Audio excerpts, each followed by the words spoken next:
পাঁচ দফা দাবি আদায়ে দেশের সব হাসপাতালের বহির্বিভাগ এবং চিকিৎসকদের ব্যক্তিগত চেম্বার বন্ধ থাকবে। এ সময় রোগীদের কোনো ধরনের সেবা দেবেন না চিকিৎসকরা। মঙ্গলবার সকাল ৯টা থেকে শুরু হওয়ায় কর্মবিরতি পরবর্তী ঘোষণা না দেওয়া পর্যন্ত চলবে। এ সময় হাসপাতাল এবং মেডিকেল কলেজে একাডেমিক শাটডাউন থাকবে। সোমবার ৫ দফা বিষয়ক জাতীয় স্টিয়ারিং কমিটি এই বিশেষ ঘোষণা দেয়। ডাক্তার পদবি ব্যবহার সংক্রান্ত রিটের রায় ঘোষণাকে কেন্দ্র করে গেল রোববার থেকে নতুন কর্মসূচি পালন করছেন ইন্টার্ন চিকিৎসক এবং মেডিকেল কলেজ শিক্ষার্থীরা। তাদের সঙ্গে যুক্ত হয়েছেন পোস্ট গ্রাজুয়েট ট্রেনি চিকিৎসকরা একটি নির্দিষ্ট সময় কর্মবিরতি পালন করছেন এবং মেডিকেল কলেজ শিক্ষার্থীরা ক্লাস আর পরীক্ষা বর্জন করছেন। আগামী ১২ই মার্চ এই রায় ঘোষণার তারিখ রয়েছে। এই রায়কে কেন্দ্র করে গতকাল এই নতুন ঘোষণা দেন তারা। প্রধান উপদেষ্টার সঙ্গে আলোচনা করতে আগ্রহী চিকিৎসক এবং শিক্ষার্থীরা।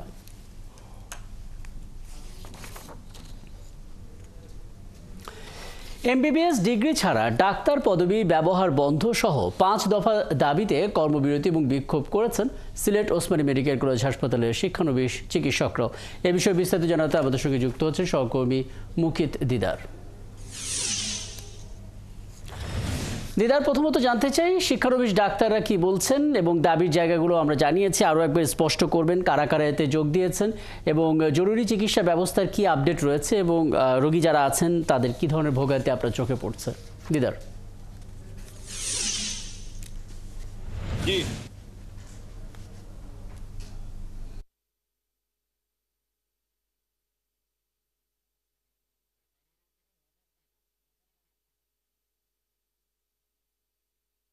আমাকে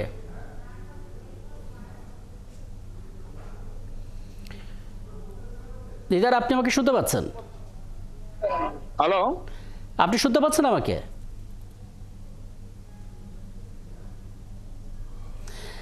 আচ্ছা, আমি আর একবার বলছি, শিক্ষানবিশ ডাক্তাররা আসলে কি বলছেন একটু বলবেন এবং কর্মসূচিতে শুধু শিক্ষানবিশ ডাক্তাররাই আছেন নাকি যারা আসলে অনেক আগে থেকেই এই পেশায় আছেন সেই চিকিৎসকরাও সিনিয়র ডাক্তাররাও যুক্ত হয়েছেন একটু জানাবেন এবং রোগীদের কি ধরনের ভোগান্তি আপনার চোখে পড়ছে। ধন্যবাদ। আমি এই মুহূর্তে আছি ওসমানী মেডিকেল কলেজ হাসপাতালের সামনে। আপনারা জানেন যে সারা দেশব্যাপী যে ইন্টার্নি চিকিৎসকরা তারা যে ৫ দফা দাবির আদায়ের লক্ষ্যে তারা কর্মবিরতি গিয়েছেন। আজকে মঙ্গলবার তারা সকাল থেকেই কর্মবিরতিতে গিয়েছেন এবং তারা যে আউটডোরে তারা চিকিৎসা নিচ্ছেন না। যে সমস্যাটা হচ্ছে যে সিলেট এবং সিলেটের পার্শ্ববর্তী জেলা মৌলভীবাজার, হবিগঞ্জ, সুনামগঞ্জ থেকে অনেক রোগীরা তারা এখানে এসেছেন। আসার পর তারা চিকিৎসা না পেয়ে অনেকটা রমজান মাস থাকার কারণে তারা ভোগান্তিতে শিকার হয়েছেন এবং তারা আপনারা জানেন যে ইন্টার্নি চিকিৎসকরা সিলেট ওসমানী মেডিকেল কলেজ হাসপাতালে গতকাল সোমবার তারা আউটডোরে তারা লাগিয়ে দেন এবং ৩টা পর্যন্ত তালা লাগানো ছিল এবং এখানে যারা রোগীরা এসেছিলেন সেবা নিতে তারা সেবা না নিয়ে তারা আসলে অনেকটা আপনারা জানেন যে রমজান মাস থাকার কারণে তারা এখানে অনেকটা ভোগান্তিতে পড়ে। আর সেই চিত্রটাই আমরা এখানে ওসমানী মেডিকেলে দেখতে পাচ্ছি এবং তারা যে ৫ দফা দাবি জানিয়ে যাচ্ছেন, তারা বলেছেন যে দাবিগুলো যে তাদের মূল যে দাবি যে এখানে তারা বলেছেন যে ইন্টারনেট ডাক্তার পদবি শুধু এমবিবিএস এবং বিডিএস ছাড়া কেউ ডাক্তার লিখতে পারবেন না, তাদের প্রথম একটা দাবি হচ্ছে। এরপর দাবি হচ্ছে যে তারা দাবি আমার জানিয়েছেন যে এখন এই মুহূর্তে তারা সারা দেশে ১০,০০০ ডাক্তার নিতে হবে, ১০,০০০ ডাক্তার নেওয়া এবং প্রতি বছর ২ থেকে ৩,০০০ ডাক্তার নেওয়ার জন্য তাদের দাবি। এই দাবির মধ্যে আরেকটি দাবি হচ্ছে যে বিসিএস কে তাদের বয়সের সমস্যা যে ৩৪ বছর করতে হবে। এই ছিল তাদের ৫টা দাবির মধ্যে উল্লেখযোগ্য কয়েকটি দাবি এবং আমরা সকাল থেকে দেখছি যে ইন্টার্ন চিকিৎসক এবং শিক্ষার্থীরা তারা যে মেডিকেলের যে চত্বর আছে সেই চত্বরে জড়ো হয়েছেন এবং তারা বিভিন্ন জায়গায় ঘুরছেন এবং তারা বলেছেন যে আজকে তারা এই আন্দোলন চালিয়ে যাবেন এবং ৩টা পর্যন্ত তাদের আউটডোরে কোনো চিকিৎসা দিবেন না। আমরা ইমার্জেন্সিতে ছিলাম, ইমার্জেন্সিতে দেখতে পাচ্ছি যে রোগীরা চিকিৎসা নিচ্ছেন, ডাক্তার কম থাকার কারণে একটি দীর্ঘ লাইন হয়েছে, সময় যাচ্ছে এবং তারা রোগীদেরকে দেখছেন। কিন্তু এখানে আমি যেটা বলতে চাচ্ছি যে আউটডোরে কোনো রোগী দেখা হচ্ছে না এবং সবাই এখানে রোগীরা জড়ো হয়ে আছেন এবং তারা বলছেন যে আমরা তাদের এই আন্দোলনকে আমরা সমর্থন করি, কিন্তু আমাদেরকে তারা রোগীর সেবা দিয়ে দেওয়া দরকার ছিল। আমরা রমজান মাস অনেক দূর দূরান্ত থেকে এসেছি, আমরা এই রমজান মাসে আমরা অনেকটা ভোগান্তির শিকার হচ্ছি। অনেকগুলো তথ্য জানিয়ে দিলেন, নিশ্চয়ই দিদার পরবর্তীতে আপনার সঙ্গে কথা হবে এবং তাদের এই কর্মবিরতি কি প্রভাব পড়ছে জরুরি অবস্থায় থাকা রোগীদের উপর সেগুলো নিশ্চয়ই আপনার কাছ থেকে আমরা জেনে যেতে পারবো। আমাদের সঙ্গে যুক্ত হচ্ছিলেন সিলেট থেকে বলছেন সহকর্মী মুহিত দিদার। শিরোনামে বলছিলাম, সাভারের আমিন বাজারে পাওয়ার গ্রিডে লাগা ভয়াবহ আগুন শেষ অবধি নিয়ন্ত্রণে এসেছে। ফায়ার সার্ভিসের 9টি ইউনিট 2 ঘন্টার চেষ্টায় আগুন নিয়ন্ত্রণে আনে। ঢাকা বিভাগ ফায়ার সার্ভিসের উপপরিচালক সালেহ উদ্দিন জানান, ঢাকার সাভারে আমিন বাজার পাওয়ার গ্রিডে মঙ্গলবার সকাল 7:15টায় আগুন লাগে এবং এই খবর পেয়ে ফায়ার সার্ভিসের প্রথম ইউনিট ঘটনাস্থলে পৌঁছায়। তবে আগুনের তীব্রতা বেশি হওয়ায় একে একে যুক্ত হয় আরও 8টি ইউনিট। শেষে 9টি ইউনিট 2 ঘন্টার চেষ্টায় আগুন পুরোপুরি নিয়ন্ত্রণে আনে। তবে পুরোপুরি নিয়ন্ত্রণ করা এখন পর্যন্ত কিছুটা হলেও বাকি রয়েছে। এখন পর্যন্ত আগুন লাগার কারণ এবং ক্ষয়ক্ষতির পরিমাণও জানা যায়নি। আগুন পুরোপুরি নিয়ন্ত্রণের পর তদন্ত কমিটি গঠন করা হবে বলেও জানিয়েছেন তিনি।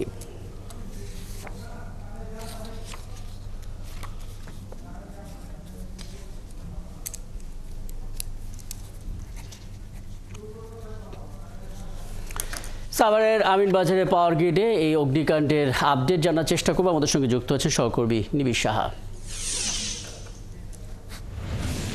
নিবিড়, আপনি ঘটনাস্থলে আসার পর যতটুকু তথ্য পেলেন পুরোটাই আসলে আমরা একটু জানতে চাই। কিভাবে আগুন লেগেছে এটা মোটামুটিভাবে ধারণা করা যাচ্ছে কিনা, কর্মকর্তারা কোনো ইঙ্গিত দিয়েছেন কিনা, ক্ষয়ক্ষতির পরিমাণটা কেমন হতে পারে সেটা একটু ধারণা আমাদেরকে দেবেন। এবং বলা হচ্ছে পুরোপুরি নিয়ন্ত্রণ করা সম্ভব হয়নি, যদিও তাৎক্ষণিকভাবে নিয়ন্ত্রণে এসেছে।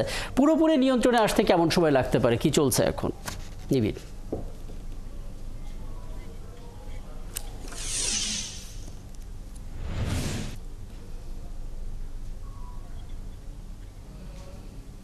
আসলে রাকিব, পুরোপুরি আগুন নিয়ন্ত্রণে আসতে কি পরিমাণ সময় লাগতে পারে সেটি কিন্তু এখনো ফায়ার সার্ভিসের পক্ষ থেকে জানানো হয়নি। তবে তারা বলেছে যে আগুন তারা সকাল 9:15 কিন্তু তারা আগুন নিয়ন্ত্রণে নিয়ে এসেছেন এবং তারপর তারা যেমনটি বলেছেন যে আমরাও দেখছি যে আসলে এখনো কিন্তু এই যে আমিনবাজার পাওয়ার প্ল্যান্টের যে ট্রান্সফরমারে আগুনটি লেগেছে সেখান থেকে কিন্তু আগুনের ফুলকি সেটি কিন্তু এখন পর্যন্ত আমরা দেখতে পাচ্ছি। প্রায় 2 ঘন্টা হয়ে গেছে। ফায়ার সার্ভিস জানিয়েছেন যে আসলে এই যে আগুন সেটি আসলে নিয়ন্ত্রণে চলে এসেছে, কিন্তু তারপরেও আমরা প্রায় 2 ঘন্টা পার হয়ে যাওয়ার কাছাকাছি এখনো কিন্তু আমরা দেখছি যে আসলে সেখান থেকে কিন্তু আগুনের যে ফুলকি সেটি আসলে বের হয়েছে। এর কারণ হিসেবে আমরা ফায়ার সার্ভিসকে যে জিজ্ঞাসা করেছিলাম, তারা যেমনটি বলেছেন যে এই যে ট্রান্সফরমার সেটির ভেতরে যে পরিমাণ জ্বালানি তেল রয়েছে সেই জ্বালানি তেল শেষ না হওয়া পর্যন্ত কিন্তু এই আগুন জ্বলবে বলে তারা আমাদেরকে জানিয়েছেন। এবং একটু পুরো ঘটনাটি যদি বলি, যে আজকে সকাল 7:15 প্রথমে আগুনের খবর পায় ফায়ার সার্ভিস। এরপর তারা কিন্তু আসলে 7:20 অর্থাৎ ঘটনার শোনার 5 মিনিটের মধ্যেই কিন্তু ফায়ার সার্ভিসের প্রথম ইউনিট এসে পৌঁছায় এবং একে একে কিন্তু সেখানে প্রথমে 8টি ইউনিট যোগ দেয় এবং পরে আরও একটি ইউনিট, মোট 9টি ইউনিট কিন্তু এখানে একযোগে কাজ করে। আমরা কথা বলেছিলাম ফায়ার সার্ভিসের কর্মকর্তাদের সাথে, পাশাপাশি বিদ্যুৎ কেন্দ্রের যারা কর্মকর্তারা আছেন তাদের সাথে। তারা যেমনটি বলেছেন যে আসলে এখন বিকল্প আরেকটি ট্রান্সফরমার দিয়ে কিন্তু আসলে যে ট্রান্সফরমারে আগুনটি লেগেছে সেটি আসলে বিকল্প ব্যবহার না করে আরেকটি ট্রান্সফরমার থেকে কিন্তু আসলে আশপাশের যে এলাকা সেই এলাকার কিন্তু আসলে যে বিদ্যুৎ সরবরাহ সেটি কিন্তু আসলে অব্যাহত রাখা হয়েছে। এবং তারা যেমনটি বলছেন যে আসলে এই যে কি কারণে এই আগুনটি লাগলো সেটি কিন্তু এখনো ফায়ার সার্ভিসের পক্ষ থেকে স্পষ্ট করে জানানো হয়নি। তারাও বিষয়টি তদন্ত করে দেখছেন। আর রাকিব, আপনি আরেকটি বিষয় জানতে চেয়েছেন যে আসলে ক্ষয়ক্ষতির পরিমাণের বিষয়েও কিন্তু আসলে ফায়ার সার্ভিসের পক্ষ থেকে আমাদেরকে তেমন কিছু জানানো হয়নি। পরবর্তীতে হয়তো বা জানানো হবে। তো সবকিছু মিলিয়ে যদি বলা যায় যে আসলে 3 ঘন্টার ফায়ার সার্ভিসের 9টি ইউনিটের প্রায় 3 ঘন্টার চেষ্টায় সে আগুন কিছুটা নিয়ন্ত্রণ আনা গেছে, কিন্তু পুরোপুরি নিয়ন্ত্রণে কখন আসবে সেটা আসলে এখনই বলা যাচ্ছে না। আপনি বললেন আসলে ভেতরে যে জ্বালানি তেলগুলো আছে সেই তেলগুলো থাকা পর্যন্ত হয়তো এই আগুনটা জ্বলতে পারে, নিয়ন্ত্রণে আনাটা একটু সময় সাপেক্ষ হতে পারে। তবে অনেকগুলো খবর আপনার মাধ্যমে জেনে নিলাম, পরবর্তীতে নিশ্চয়ই আপনার সঙ্গে যুক্ত হয়ে আরও আপডেট আমরা পাবো। আমাদের সঙ্গে যুক্ত হয়েছিলেন সহকর্মী নিবিড় সাহা, বলছিলেন সাভারের আমিনবাজার থেকে। শিরোনামে বলছিলাম, যুক্তরাজ্য ভিত্তিক সংবাদ মাধ্যম গার্ডিয়ানকে সাক্ষাৎকার দিয়েছেন প্রধান উপদেষ্টা ডক্টর মোহাম্মদ ইউনূস। সেই সাক্ষাৎকারে তিনি বলেছেন, শেখ হাসিনা গাজার মতো বিধ্বস্ত অবস্থায় দেশকে রেখে গেছেন। দায়িত্ব নেওয়ার পর দেশের অবস্থা বর্ণনা করতে গিয়ে গার্ডিয়ানকে ডক্টর ইউনূস বলেছেন যে ক্ষতি হাসিনা করে গেছেন তা বিশাল। এটা গাজার মতো পুরোপুরি বিধ্বস্ত এক দেশে পরিণত হয়েছে। গাজার পার্থক্য যা হলো, এখানে ভবন নয়, তিনি ধ্বংস করেছেন প্রতিষ্ঠান, নীতিমালা, মানুষ এবং আন্তর্জাতিক সম্পর্ক। শেখ হাসিনার শাসনামলে নানা কর্মকাণ্ডের জন্য পুলিশ মানুষের ক্ষোভের মুখে পড়েছে। পুলিশের বিরুদ্ধে ফৌজদারি অপরাধের অভিযোগ আনা হয়েছে। এমন পরিস্থিতিতে পুলিশ সদস্যরা কর্মস্থলে ফিরে যেতে আগ্রহ দেখাচ্ছেন না। এতে নিরাপত্তা পরিস্থিতির অবনতি হয়েছে। ঢাকার রাস্তাগুলোয় অপরাধী চক্রের তৎপরতা ব্যাপক হারে বেড়েছে। তবে শেখ হাসিনার শাসনামলের চেয়ে বর্তমানে রাস্তাঘাটে নিরাপত্তা কম, এমন কথা অস্বীকার করেছেন প্রধান উপদেষ্টা।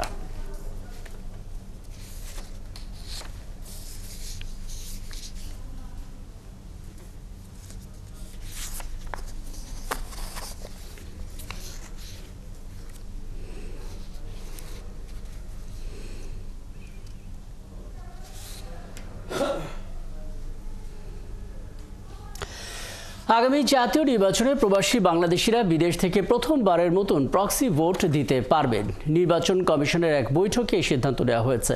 এই পদ্ধতিতে আগামী জাতীয় নির্বাচনে যারা প্রবাসী রয়েছেন তাদের পক্ষ থেকে অন্য কেউ দেশে বসে এই ভোট দিতে পারবেন। তবে কোন প্রক্রিয়ায় প্রক্সি ভোট নেওয়া হবে সে সম্পর্কে কোনো কিছু স্পষ্ট জানায়নি এখন পর্যন্ত নির্বাচন কমিশন। তবে প্রাথমিকভাবে কমিশন জানিয়েছে একটা অ্যাপসের মাধ্যমে প্রবাসীরা এতে নিবন্ধন করতে পারবেন।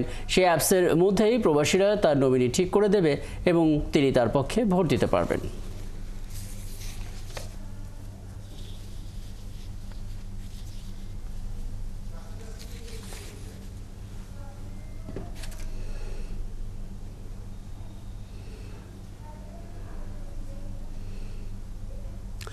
দর্শক, প্রবাসীদের এই প্রক্সি ভোট নিয়ে নির্বাচন কমিশনের একটা সংবাদ সম্মেলন হওয়ার কথা রয়েছে এবং সেটা শুরু হওয়া মাত্র নিশ্চয়ই আমরা সরাসরি সেখানে চলে যাব। ঝিনাইদহে 5 বছরের শিশুকে ধর্ষণের অভিযোগ উঠেছে ইমরান হোসেন নামে 16 বছরের আর এক কিশোরের বিরুদ্ধে। স্বজনরা জানান, ঘটনার 11 দিন পর ধর্ষণের বিষয়টি জানতে পারেন তারা। পরে থানায় মামলা করা হয়। গ্রেপ্তার করে ইমরানকেও নেওয়া হয়েছে পুলিশের হেফাজতে।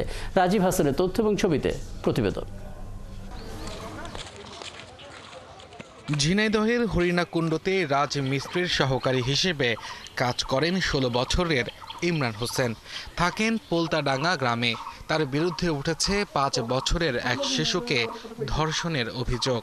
ভুক্তভোগীর স্বজনরা জানান, গত 27 ফেব্রুয়ারি ইমরান এক শিশুকে চকলেট খাওয়ানোর প্রলোভন দেখিয়ে বাড়ির পাশের ভুট্টা খেতে নিয়ে যায়। পরে সেখানে তাকে ধর্ষণ করে। পরে শিশুটি পরিবারকে জানালে নানা হুমকি দিতে থাকে ইমরানের পরিবার। বাড়তি কথা বলতে চাচ্ছে না, মেয়ে যেটা বলেছে মেয়ের মুখে শুনে এখন মানে থানা যেটা করে সেইটাই আর কি। না, তার জন্য আমাদের প্রশাসন আছে, আইন আছে, তাদের দ্বারাই আমরা যা হয় তাই আমরা নিজেরা মিট করে নেব। 2 দিন আগে শিশুটি হঠাৎ আবার অসুস্থ হয়ে পড়লে ঘটনাটি সবার সামনে চলে আসে। ধর্ষণের শিকার শিশুটিকে জেলা সদর হাসপাতাল থেকে চিকিৎসা দেওয়া হয়েছে। তাতে আর কোনো জায়গায় না ঘটতে চায়, তাহলে এর বিচারটা চায়। আমাদের গ্রামে যে ঘটনা ঘটেছে এর ন্যায্য বিচার হোক। নিজ এলাকায় এমন ঘটনায় উদ্বেগ জানিয়েছে জেলাবাসী। তারা বলছেন, শাস্তি নিশ্চিত করা গেলে অপরাধীরা এ ধরনের কাজ করা থেকে অনেকটাই বিরত থাকবে। ইমরান নামে যে ছেলেরা এলো ধর্ষণ করেছে, আমরা চাই এলো সুষ্ঠুভাবে বিচার হোক। পরবর্তীতে আর একজন যাতে না এটা না করতে পারে। বাংলাদেশে যে ঘটনাগুলো ঘটতেছে আসলে এগুলো খুবই অন্যায় এবং নেক্কারজনক। আমাদের পুলিশ প্রশাসনদেরকে তাদের কঠোরভাবে ব্যবস্থা নিতে হবে। ঘটনার 11 দিন পর সোমবার সকালে ভুক্তভোগীর মা হরিণাকুণ্ড থানায় একটি মামলা করেছেন। অভিযুক্ত কিশোরকে গ্রেপ্তার করেছে পুলিশ। আমরা ধর্ষণের এজাহারপ্রাপ্ত হয়ে মামলা গ্রহণ করেছি। তদন্ত অব্যাহত এবং ভিকটিমকে মেডিকেল পরীক্ষার জন্য হাসপাতাল বরাবর প্রেরণ করা হচ্ছে। নারী শিশু ধর্ষণ, নিপীড়ন, আইন শৃঙ্খলা পরিস্থিতির অবনতি, বিচারহীনতার প্রতিবাদে মানববন্ধন ও বিক্ষোভ কর্মসূচি করেছে ঝিনাইদহের মানুষ। আব্দুল্লাহ মামুন, 71। ধর্ষণের প্রতিবাদে এবং দোষীদের সর্বোচ্চ শাস্তির দাবিতে শাহবাগে অবস্থান কর্মসূচি পালন করবে 30 কলেজের শিক্ষার্থীরা। এই খবর রাখছেন সহকর্মী রাশেদ আলী, যুক্ত হচ্ছেন শাহবাগ থেকে। রাজশাহী ৩০ কলেজে যে শিক্ষার্থীরা তারা যে অবস্থান কর্মসূচি পালন করবে এটা আগে তারা জানিয়েছিল, এখনকার আপডেটটা জানাবেন। এর আগে তারা ব্লকেট কর্মসূচি করার কথা বলেছিল, সেখান থেকে সরে এসেছে, তারই বা কারণ কি ছিল সেটিও জানাবেন। এবং আরও একটা তথ্য আপনি বার্তাকক্ষে পাঠাচ্ছিলেন যে শাহবাগের আর এক প্রান্তে অভিনেত্রী এবং মডেলরা তারাও আসলে অবস্থান কর্মসূচি পালন করছেন, তাদের আপডেটটাও জানিয়ে দেবেন একবারে রাশেদ। রাকিব, আজ সারাদিন জুড়ে যদি বলি তাহলে আজ সারাদিন জুড়েই কিন্তু দর্শন বিরোধী বিভিন্ন রকমের কর্মকাণ্ড, প্রতিবাদ সমাবেশ, অবস্থান বিকেলও আমি যখন যেখানে দাঁড়িয়ে কথা বলছি পিছনে কিন্তু দেশের শীর্ষ যারা মডেল এবং অভিনেত্রীরা রয়েছেন তারা কিন্তু অবস্থান কর্মসূচি করছেন এবং অল্প কিছুক্ষণের মাঝেই ধারণা করা যাচ্ছে ৩০ কলেজের যারা শিক্ষার্থীরা রয়েছেন যাদের শাহবাগ ব্লকেট কর্মসূচি ছিল তারা কিন্তু এসে জড়ো হবেন। আমরা যতটুকু শুনেছি যে তারা নিজ নিজ ক্যাম্পাসের সামনে দাঁড়াচ্ছেন এবং আজকে সকাল থেকে সন্ধ্যা পর্যন্ত কিন্তু সেখানে অবস্থান করবেন। তাদের দাবিগুলো যদি আমি একটু ছোট করে বলতে চাই, তারা ব্লকেট কর্মসূচি থেকে সরে এসেছে বলে আমরা জেনেছি রমজান মাস উপলক্ষে। তারা মূলত ধর্ষকদের শাস্তি জনসম্মুখে প্রকাশ্যে নিশ্চিত করতে হবে এই দাবি নিয়েছেন। ধর্ষকদের বিরুদ্ধে প্রশাসনের জিরো টলারেন্স নীতি থাকতে হবে সেটিও বলেছেন। 24 ঘন্টার ভিতর ধর্ষণের ঘটনা ঘটলে গ্রেফতার করতে হবে। কোনো ধর্ষণের বিচার সালিসি করে করা যাবে না, এর বিচার শুধু রাষ্ট্র করবে এবং এখনো পর্যন্ত চলমান সকল ধর্ষণের বিচার আলাদা ট্রাইব্যুনাল গঠন করে 30 কার্য দিবসের মাঝে সম্পূর্ণ করে আইন গুলো নিয়ে কিন্তু মূলত তারা দাঁড়াবেন এবং এটির কিন্তু একটি লিখিতভাবে সেটি প্রধান উপদেষ্টা এবং স্বরাষ্ট্র উপদেষ্টা বরাবর পাঠানো হবে। দেশের শীর্ষ মন্ত্রীরা আছেন, সাথে কথা বলার চেষ্টা শুরুতেই আপনার সাথে আমাকে বলবেন যে কেন দাঁড়িয়েছে। প্রথমত আমি নিজে একটা মেয়ে বাচ্চার মা, আমি আমার জীবনে কখনো কোনো ধরনের আন্দোলনে জয়েন করি নাই, মানে সাহসও নাই, আমি এত ভীতু একটা মানুষ। এই জিনিসটা আসলে থাকতে পারি নাই। আমরা যে কয়জন মিলে পারছি আমাদের কর্মব্যস্ততার ফাঁকে আমরা আমাদের বলতে পারি 8 বছরের ফ্যামিলি কিভাবে এটা কিভাবে সম্ভব। এত জীবন চলেই আসতেছে বাংলাদেশে, প্রতি 6 মিনিটে নাকি একটা করে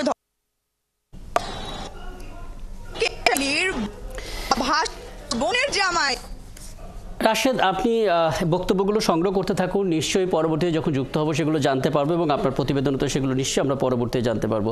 সহকর্মী রাশেদ আরিস আমাদের সঙ্গে যুক্ত হয়েছিলেন শাহবাগ থেকে। হাবিবুল্লাহ বাহার বিশ্ববিদ্যালয় কলেজের সাবেক উপাধ্যক্ষ সাইফুর রহমান ভূঁইয়াকে হত্যার ঘটনায় মামলার প্রস্তুতি চলছে। রাজধানীর উত্তরখানে ভাড়া বাসা থেকে সোমবার বিকেলে তার মরদেহ উদ্ধার করা হয়। পুলিশের একটি টিম তদন্তের কাজ শুরু করেছে। বিকেলে নিকটস্থ লেকভিউ হাসপাতাল থেকে তার রক্তাক্ত মরদেহ উদ্ধার করে পুলিশ। পরে আইনি প্রক্রিয়া শেষে মরদেহ ময়নাতদন্তের জন্য শহীদ সোহরাওয়ার্দী মেডিকেল কলেজ হাসপাতালে মর্গে পাঠানো হয়েছে। সাবেক ভাইস প্রিন্সিপাল সাইফুরের মুখমণ্ডল সহ শহীদের বিভিন্ন স্থানে ধারালো অস্ত্রের চিহ্ন দেখা গেছে। ওদিকে 2 দিন আগে ওই বাসায় আত্মীয়ের পরিচয়ে ওঠা নিখোঁজ 2 তরুণীকে খুঁজছে পুলিশ। ঘটনার পর থেকে তাদের আর পাওয়া যাচ্ছে না এবং ধারণা করা হচ্ছে হত্যাকাণ্ডের সঙ্গে তারাই জড়িত।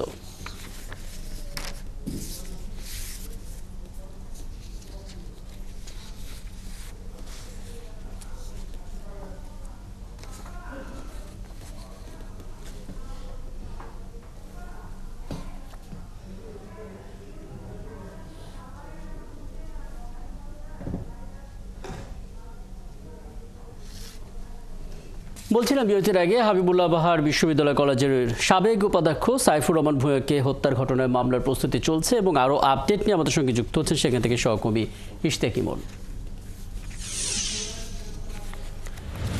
এবং অনেকগুলো বিষয় আপনার হাতে যতগুলো আপডেট আছে সেগুলো একটু জানতে চাই। প্রথমত একটু বলবেন আসলে মামলার প্রস্তুতি চলছে, আমরা জানছিলাম মামলা করা হলো কিনা, অর্থাৎ প্রস্তুতি পর্ব শেষ হয়েছে কিনা।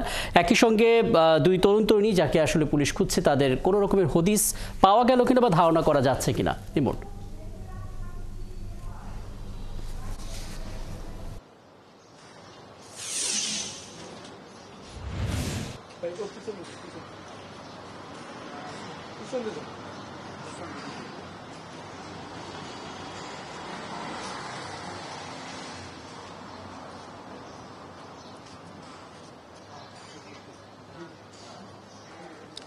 ধন্যবাদ রাকিব। আসলে আমরা এখন ঢাকা সোহরাওয়ার্দী মেডিকেল কলেজের মর্গে আছি। সেখানে সাবেক ভাইস প্রিন্সিপাল, তার মরদেহের ময়নাতদন্ত চলছে।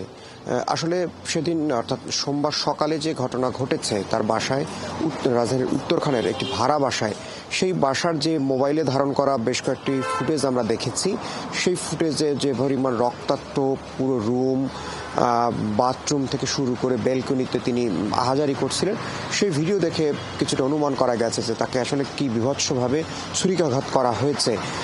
যেটি ধারণা করা হচ্ছে, গতকাল রাতে পুলিশের সেখানে বেশ কয়েকটি টিম কাজ করেছে, গোয়েন্দা টিম সেখানে কাজ করেছে, যে তারা একটি তথ্য পেয়েছে যে সেখানে একজন নারী এবং পুরুষ সেই বাসায় প্রবেশ করেছিল এবং সেই সূত্র ধরেই আসলে তদন্ত এগিয়ে যাচ্ছে। মামলার প্রস্তুতি চলছে পরিবারের পক্ষ থেকে।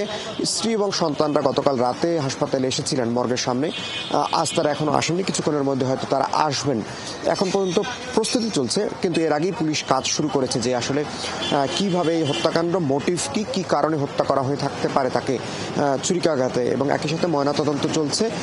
এবং আমরা হাবিবুল্লাহ বাহার ডিগ্রি কলেজেও কথা বলেছি, সেখানেও শিক্ষার্থীরা, শিক্ষকরা এই ঘটনায় উদ্বিগ্ন এবং চিন্তিত, কারণ এরকম বিভৎস একটি হত্যাকাণ্ড বাসায় ঢুকে যেভাবে কুপিয়ে তাকে হত্যা করা হয়েছে সেটি সার্বিকভাবেই আসলে সাধারণ মানুষকেও কিন্তু উদ্বেগজনক অবস্থায় নিয়ে গেছে। এবং এখানে পরিবারের সদস্য যারা এসেছেন তাদের সাথেও কথা হয়েছে। তিনি একা থাকতেন, উত্তরখানের একটি বাসাতে তিনি একা থাকতেন এবং পরিবারের সদস্যরা এখানে আছেন, আমি যদি একটু দেখাই, এখন সেখানে তিনি বাসায় একা থাকতেন এবং তার যে বাসা অর্থাৎ পরিবার, স্ত্রী, সন্তান যেখানে থাকতেন সেটি শান্তিনগরে অর্থাৎ হাবিবুল্লাহ বাহার ডিগ্রি কলেজের ঠিক পাশেই। সেই জায়গাতে কিন্তু তিনি এই সরকারের পট পরিবর্তনের পরে তিনি সেখান থেকে চলে যান এবং তার যে নতুন একটি ভাড়া বাসা সেখানে তিনি ওঠেন। কিন্তু দুটি তথ্য আমরা কলেজ থেকে পেয়েছি যে তিনি আসলে অনেক আগে থেকেই বিএনপির রাজনীতির সাথে জড়িত ছিলেন বা বিএনপি মতাদর্শের ছিলেন। এর পরবর্তীতে পট পরিবর্তনের পর, তথা আওয়ামী লীগ সরকার ক্ষমতায় থাকাকালীন অবস্থায় তিনি আওয়ামী লীগের রাজনীতির সাথেও কিছুটা জড়িত ছিলেন। এই দুইভাবেই আসলে কলেজে এক ধরনের যারা সাধারণ শিক্ষার্থী রয়েছেন বা কলেজে যে ধরনের এখন পরিচালিত হচ্ছে সেখানে একটা মিশ্র প্রতিক্রিয়া তাকে নিয়ে ছিল। অর্থাৎ তিনি যে সরকারের বিভিন্ন মহলে বা তখন কলেজে যারা বিভিন্নভাবে সরকারের গুরুত্বপূর্ণ ব্যক্তিরা তৎকালীন সরকারের উপস্থিত হয়েছেন তাদের সাথে যে ছবিগুলো নিয়ে একটি মহল তাকে হেনস্থা করার জন্য চেষ্টা করেছিল, এরকম তথ্য আমরা কলেজ সূত্রে পেয়েছি। যেহেতু এখন পর্যন্ত পরিবারের পক্ষ থেকে মামলা দায়ের করা হয়নি, প্রস্তুতি চলছে, একই সাথে ময়নাতদন্ত চলছে, দুটি বিষয় নিয়ে আসলে সবগুলো বিষয় নিয়েই পুলিশ তদন্ত এগিয়ে নিয়ে যাচ্ছে। উত্তরা জোনের বিভাগীয় প্রধান উপপুলিশ কমিশনার, তার সাথে কথা হয়েছে। এর বাইরেও যারা একেবারেই মাঠ পর্যায়ে তদন্তের কাজ করছেন তাদের সাথেও কথা হচ্ছে। অর্থাৎ এই একটি আলোচিত হত্যাকাণ্ড হিসেবেই তারা নিয়েছেন এবং এটির মোটিভটি কি কারণে হত্যা করা হয়ে থাকতে পারে এবং যে দুজনকে ধারণা করা হচ্ছে যে তারা আসলে বাসায় ছিলেন এবং তাদের দ্বারাই এটি সংগঠিত হতে পারে, এরকম ঘটনা হতে পারে, এর বাইরে অন্য কেউ প্রবেশ করেছিল কিনা সেই তথ্যগুলো কিন্তু পুলিশ নেওয়ার চেষ্টা করছে যে এই দুইজন নাকি অন্য কোনো ডাকাতির ঘটনা বা অন্য কোনো ঘটনা আছে কিনা, পূর্ব শত্রুতার জের থেকে শুরু করে অন্য কোনো ঘটনা আছে কিনা সেগুলো কিন্তু পুলিশ খতিয়ে দেখছে। শুধুমাত্র যে অনেকগুলো বিষয় রয়েছে যেগুলো আসলে এখনো জবাব পাওয়ার চেষ্টা করছে পুলিশ এবং নিশ্চয়ই সে অনুসন্ধান চলবে এবং আপনার কাছ থেকে পরবর্তীতে এসে আরো নতুন আপডেট জানতে পারবো আশা করি। সহকবি ইশতিয়াক ইমন আমাদের সঙ্গে যুক্ত হয়েছিলেন। দর্শক, ঠিক এই মুহূর্তে প্রবাসীদের ভোটিং সিস্টেম নিয়ে ব্রিফ করছেন নির্বাচন কমিশনার আবুল ফজল মোহাম্মদ সানাউল্লাহ। আমরা সরাসরি চলে যাচ্ছি সেখানে। ভোট সংক্রান্ত আপনারা জানেন যে নির্বাচন কমিশন সর্বতভাবে চেষ্টা করছে যে প্রবাসী বাংলাদেশিদেরকে ভোটের আওতায় নিয়ে আসতে, যারা আজ পর্যন্ত সেরকম কার্যকরীভাবে ভোটের আওতায় আসেননি। আপনাদের এটাও খেয়াল থাকার কথা যে গত 16 ডিসেম্বর মাননীয় প্রধান উপদেষ্টা জাতির উদ্দেশ্যে দেয়া ভাষণে প্রবাসী বাংলাদেশিদের ভোটের ব্যাপারে সুনির্দিষ্টভাবে কিছু বক্তব্য তুলে ধরেছেন। তার মধ্যে যেমন ছিল, উনি বলেছেন যে এবারে আমরা প্রবাসী বাংলাদেশিদের ভোট নিশ্চিত করতে চাই, এবার আশ্বাস নয় আমরা বাস্তবায়ন করতে চাই, এবং তিনি এটাও বলেছেন যে আমাদেরকে একটি নির্ভরযোগ্য ব্যবস্থা উদ্ভাবন করতে হবে। এই আলোকে কমিশন সংশ্লিষ্ট কমিটিকে দায়িত্ব প্রদান করে যে এটা নিয়ে গবেষণা করে একটা সুনির্দিষ্ট প্রস্তাব কমিশনের সামনে দিতে। কমিটি প্রচলিত আইন এবং নিয়ম গবেষণা করার পাশাপাশি আমাদের বিদেশে অবস্থিত বিভিন্ন দূতাবাস, 34টি দেশে অবস্থিত 44টি মিশন অফিস থেকে ফিডব্যাক সংগ্রহ করে। আমি সেগুলো নিয়ে বিস্তারিত পরে বলছি।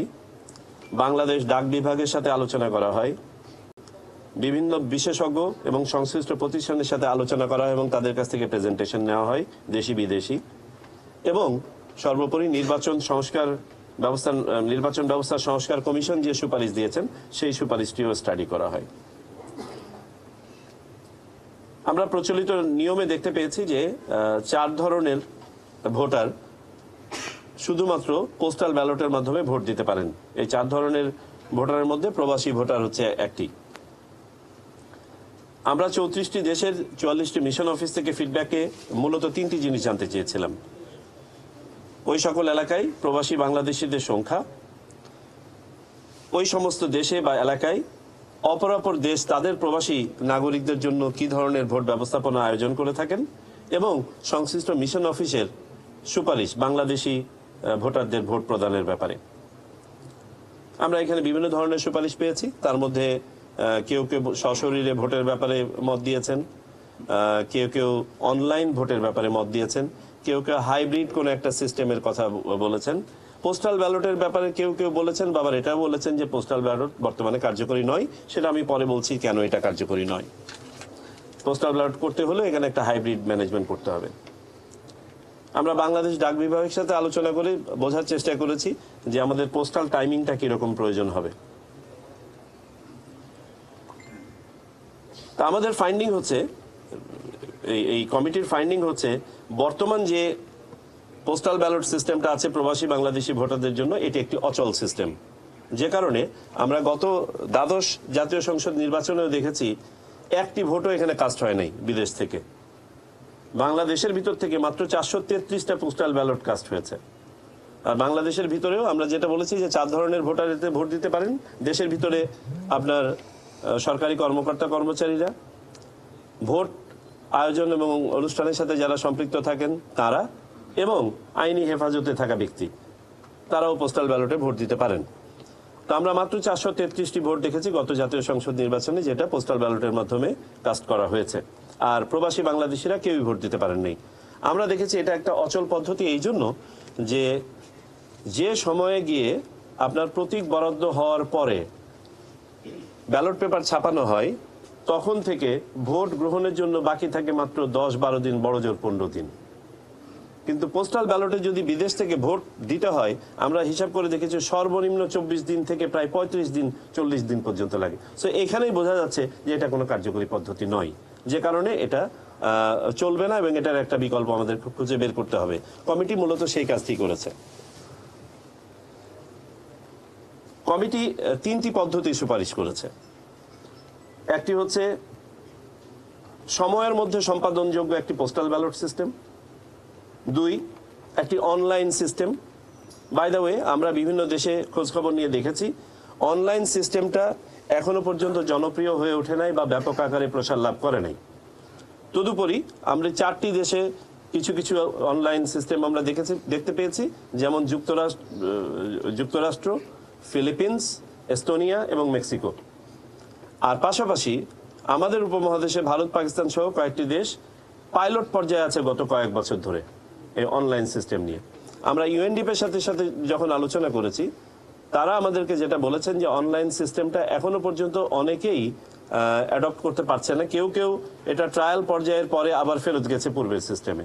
সুতরাং অনলাইন সিস্টেমটার মধ্যে আপনার বেশ কিছু ট্রায়ালের ব্যাপার আছে, পাইলটিং এর ব্যাপার আছে, সময় সাপেক্ষ একটি বিষয়।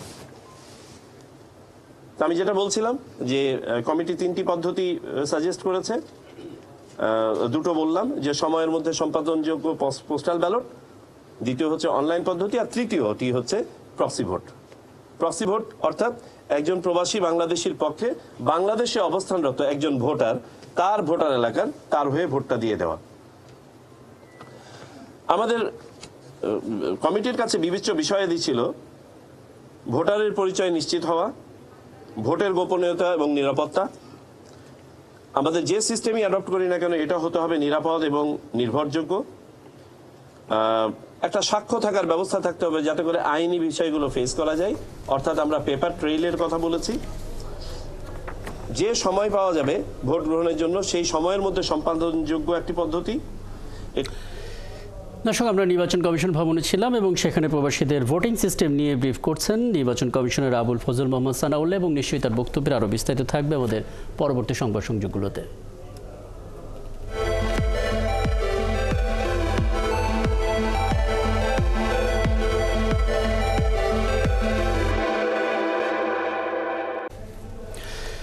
তরুণদের হাত ধরে হয়েছিল জুলাইয়ের গণ অভ্যুত্থান, এবং সেই তরুণদের প্রাধান্য দিয়ে এবারের দেশীয় ব্র্যান্ডের দোকানগুলোতে পসরা বসেছে রং বেরঙের পোশাকের।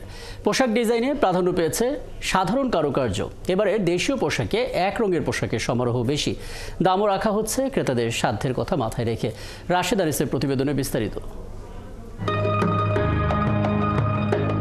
চলছে রমজান মাস, দেশীয় ফ্যাশন হাউসগুলো প্রস্তুত নিত্য নতুন ঈদ সংগ্রহ নিয়ে। গেল এক মাস ধরে তারা ঈদের পোশাক তৈরির প্রস্তুতি নিয়েছে। ডিজাইনেও আনা হয়েছে ভিন্নতা। গরমের কথা মাথায় রেখে প্রাধান্য দেয়া হয়েছে সুতির কাপড়কে।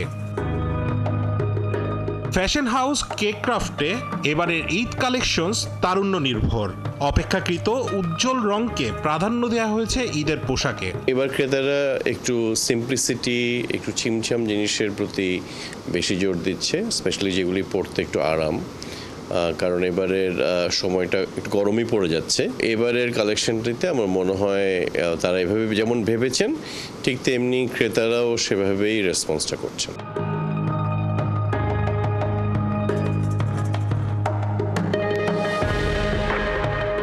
দেশীয় আরেক ব্র্যান্ড অঞ্জনসো ক্রেতাদের সাধ্যের কথা মাথায় রেখেই পোশাকের দাম নির্ধারণ করেছে। ডিজাইনে প্রাধান্য পেয়েছে এমব্রয়ডারি। এইবারের প্রোডাক্টের ক্ষেত্রে আমরা যেটা হয়েছে, এমব্রয়ডারি অনেক বেশি প্রাধান্য পেয়েছে ডিজাইনগুলিতে, এবং এটা ছেলে মেয়ে সবার পোশাকের ক্ষেত্রেই। পাশাপাশি প্রিন্ট যেহেতু অনেক দিন ধরে চলছে, সেই বিষয়টাও থাকছে, এবং এক কালার প্রোডাক্টের এবার চাহিদা বেশি তুলনামূলক।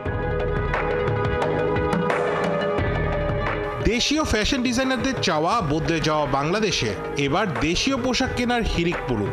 আমরা চাই সরকারের কাছে যেন আসলে তৈরি পোশাক যেন বাংলাদেশে কম আমদানি হয়, এবং আমার ধারণা যে এখনকার যেই সময়টা সবাই যেভাবে চাচ্ছে, আমার ধারণা যে এটা হয়তো ভবিষ্যতে কমতে পারে। তরুণ যারা সচেতন মানুষ, যাদের দেশের প্রতি এক ধরনের দায়বদ্ধতা বা ভালোবাসা বোধ আছে, আমরা নিশ্চয়ই চাই যে তারা যেন দেশীয় পোশাককে ধারণ করে। শুধু তরুণদের জন্য নয়, বরং সব বয়সের মানুষদের জন্যই পোশাক এনেছে দেশীয় ফ্যাশন হাউসগুলো। পরিবারের সদস্যদের জন্য রয়েছে ম্যাচিং পোশাক। রাশেদ আনিস, ৭১, ঢাকা।